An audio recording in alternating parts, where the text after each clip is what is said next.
Nous sommes le vendredi 11 janvier, voici le journal régional. Merci d'être en notre compagnie. D'abord, vos prévisions météo, bien évidemment, dans la région, de nouveau un temps nuageux et pluvieux. Aujourd'hui, c'est une journée maussade qui s'annonce sans vraiment de répit, des averses, du crachin, peut-être une légère amélioration en fin de journée, en soirée.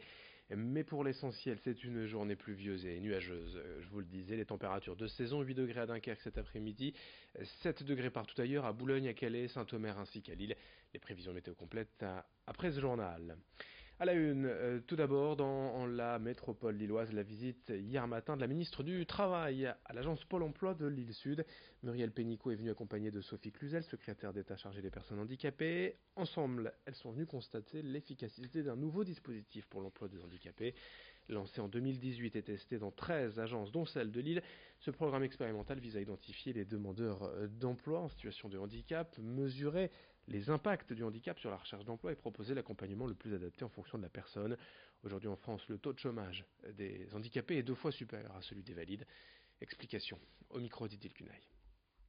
C'est au-delà des attentes fixées, puisque sur 1200 personnes déjà en situation accompagnées, alors pas que sur l'agence, mais sur l'ensemble de la région, il y a déjà plus de 200 retours à l'emploi, plus de 230 accès à la formation.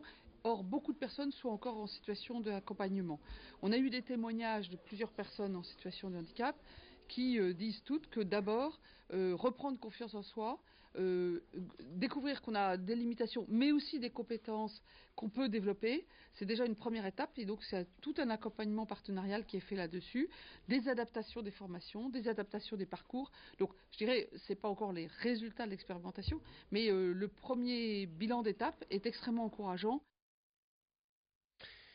Dans cette édition également, un tout autre sujet. Attention au rythme de travail décalé, notamment au travail de nuit, les fameux 3-8. Selon des études récentes de l'Institut Pasteur de Lille, ces changements de rythme répétés seraient néfastes pour l'organisme et source de diabète ou d'obésité.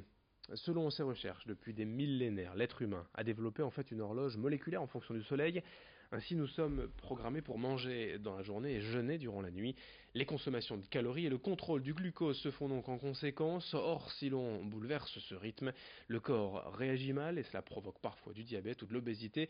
Une des causes établies par les équipes de l'Institut Pasteur pourrait être l'insuline, déjà bien connue des diabétiques. Explication complémentaire au micro de Vincent Vieillard. Vous prenez un vol de Paris à Los Angeles, votre corps se déplace, arrive dans l'après-midi, alors qu'il pense déjà que c'est la nuit. Et plein de mécanismes métaboliques se mettent en route, sont désynchronisés. Par exemple, on a la température corporelle qui baisse la nuit, c'est bien connu. Quand on est dans son lit, la température baisse. Quand on sort d'un avion, est au milieu du soleil, on a des frissons, simplement parce que le corps pense encore qu'il est à Paris, alors que l'avion vous a fait en 12 heures, vous déplacez décalé de 9 heures. Dans cette édition également, une nouvelle idée pour réduire nos déchets, notamment en ceux des restaurants, c'est-à-dire les épluchures, les coquilles d'œufs ou les restes de café. À Roubaix et à Tourcoing, depuis plusieurs semaines, 2 vélos récupèrent ces déchets organiques pour en faire du compost. Claire et Sarah font partie de l'association Composto. 2 fois par semaine, elles vont donc dans les restaurants participants pour récupérer les seaux dans lesquels les cuisiniers déposent les déchets organiques. Attention, elles ne prennent pas les restes de repas. Et puis elles vont avec leurs seaux bien déposer tout cela dans des zones de compostage collectif. L'idée vient d'autres associations qui ont déjà développé ce programme à Nantes ou à Bordeaux. Si d'autres restaurants souhaitent d'ailleurs participer à cette collecte de déchets, il faut contacter l'association Composto sur sa page Facebook. Explication à ce propos au micro de Vincent Vieillard. On récolte les restes de préparation de repas, du coup épluchures de fruits et légumes, les coquilles d'œufs et le marc de café aussi. C'est vrai que des fois ils sont parfois un peu réticents parce qu'ils ont l'impression que ça va être un geste supplémentaire, mais au final une fois qu'ils sont lancés, ils se rendent compte que c'est vraiment pas contraignant. Et une fois qu'ils ont organisé dans leur cuisine, en fait ça coule tout seul.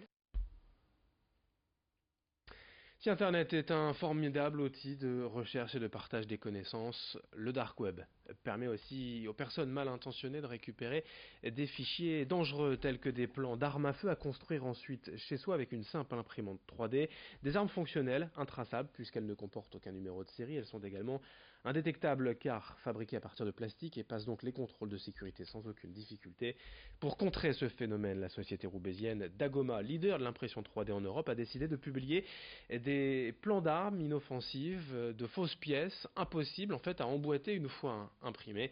Explication au micro de Nicolas Lebrun. Ce qu'on a fait, c'est qu'on a téléchargé les fichiers dangereux, et une fois qu'on les avait téléchargés puis modifiés, là on les a réuploadés, donc repoussés sur Internet, exactement de la façon avec laquelle ils ont été mis sur Internet par les personnes qui ont décidé de fabriquer ces armes à feu virtuelles, donc en 3D à télécharger.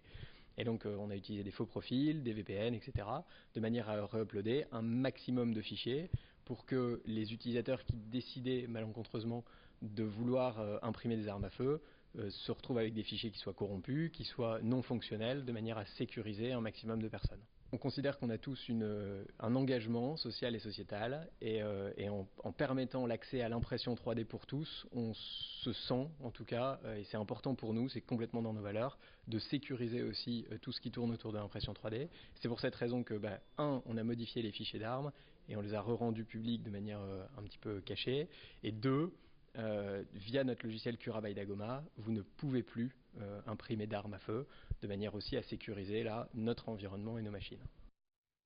On termine avec le programme sport du week-end, retour des championnats après la Coupe de France le week-end précédent. En football, c'est la Ligue 1. Dès ce soir, le LOSC joue à Caen à 19h en match avancé de la 20e journée. En national, l'USLD reçoit Concarneau ce soir à 20h. Boulogne jouera à Laval demain à 14h30. En Ligue 2, Lens et Valenciennes joueront lundi et mardi. En basket, en Jeep Elite, le match de l'Opalico, le derby de la région du littoral entre le BCM et le SSM, c'est également lundi soir. En revanche, en Pro B, Lille joue dès ce soir à 20h à Roanne.